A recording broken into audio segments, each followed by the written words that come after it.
আসসালামু আলাইকুম এভরিওয়ান। আজকে আপনাদেরকে নিয়ে এসেছি আমি আমার শসার গাছ দেখানোর জন্য। শুধু গাছ না, আজকে আমি রান্নার রেসিপিটাও দেখাবো। দেখেন, রান্না করার জন্য শসাটা আমি গাছ থেকে পেড়ে নিয়েছি। এখন এটাকে ছিলে পরিষ্কার করে নিচ্ছি। এরপর আমার এই শসাটা অনেক বড়, দেখেন আমি অনেক বড় হয়েছে শসাটা, প্রায় 2 কেজির মতো ওজন, 2 কেজি থেকে কিছু কম হবে। এখন আমি শসাটা কেটে নিচ্ছি। দেখেন, শসাটা আজকে আমি শোল মাছ দিয়ে রান্না করব।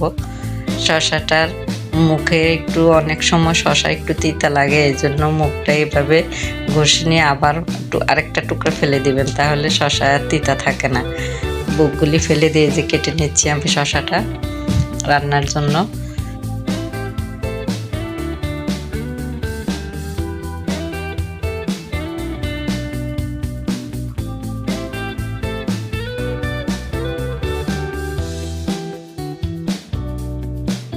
কাটা শেষ, এখন আমার শসাটা কাটা শেষ। আমি যে রান্না করব মাছ দিয়ে, যে শোল মাছটা দিয়ে রান্না করব, সেটা আগে ভেজে নিচ্ছি। কড়াইতে তেল দিচ্ছি। শোল মাছটা আমি নুন হলুদ দিয়ে মাখিয়ে নিচ্ছি। মাখিয়ে নিয়ে তারপরে কড়াইতে ভেজে নেব। এই শোল মাছটা আমাদের আসলে নিজেদের বিলের মাছ, গ্রামের নিজেদের বিলের মাছ। বিলের মাছ এমনি অনেক সুস্বাদু হয়, শোল মাছ তো অনেক সুস্বাদু হয়।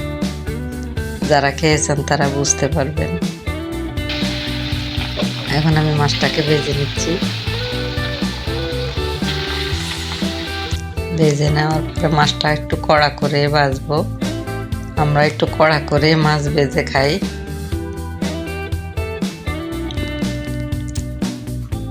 উঠিয়ে নিয়ে মাছটাকে আমি ভাজা শেষ হয়ে গেছে, এখন উঠিয়ে নেব। উঠিয়ে নেওয়ার পরে ওই তেলের মধ্যে আমি মশলাগুলি কষিয়ে নিব।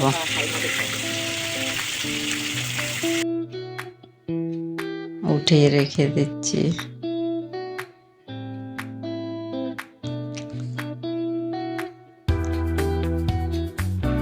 এখন আমি মশলাগুলি ভেজে নিচ্ছি। পেঁয়াজ দিচ্ছি তেলের মধ্যে। এর মধ্যে আমি আস্তে আস্তে হলুদ, মরিচ, রসুন, প্রথমে রসুন দিচ্ছি, এরপর হলুদ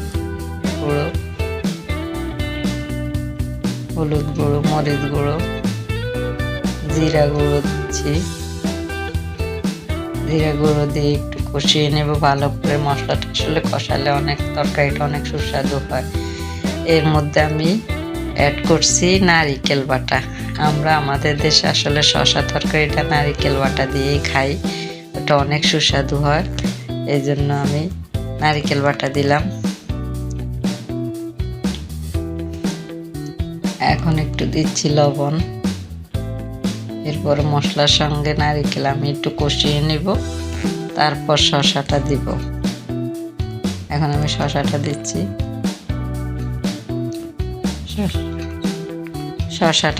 শসাটা দিয়ে একটু ভালোভাবে কষিয়ে নিব। কষিয়ে নিয়ে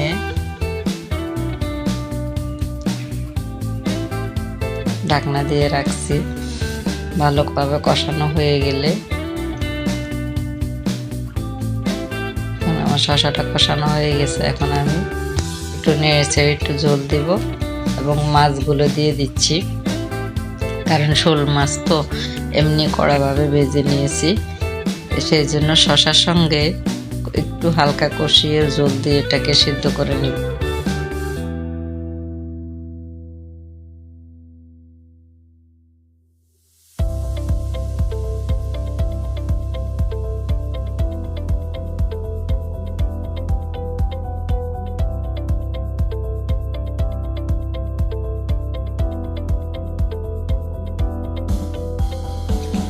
আপনারা আসলে কে কিভাবে শসা রান্না করে খান আমি জানি না, কমেন্টে জানাবেন কে কিভাবে রান্না করে। যে দেখেন আমার শসা রান্নাটা হয়ে গেছে। আমরা এখন টমেটো দিব, কাঁচামরিচ, ধনেপাতা দিয়ে নামিয়ে ফেলবো। নারিকেল দিয়ে শশা রান্না করলে আসলে অনেক সুস্বাদু হয়। আপনারা কেউ খেয়েছেন কিনা জানি না, আমরা খাই, অনেক স্বাদযুক্ত এই তরকারিটা। এটাকেও রুটি দিয়েও খাওয়া যায়, ভাত দিয়েও খাওয়া যায়।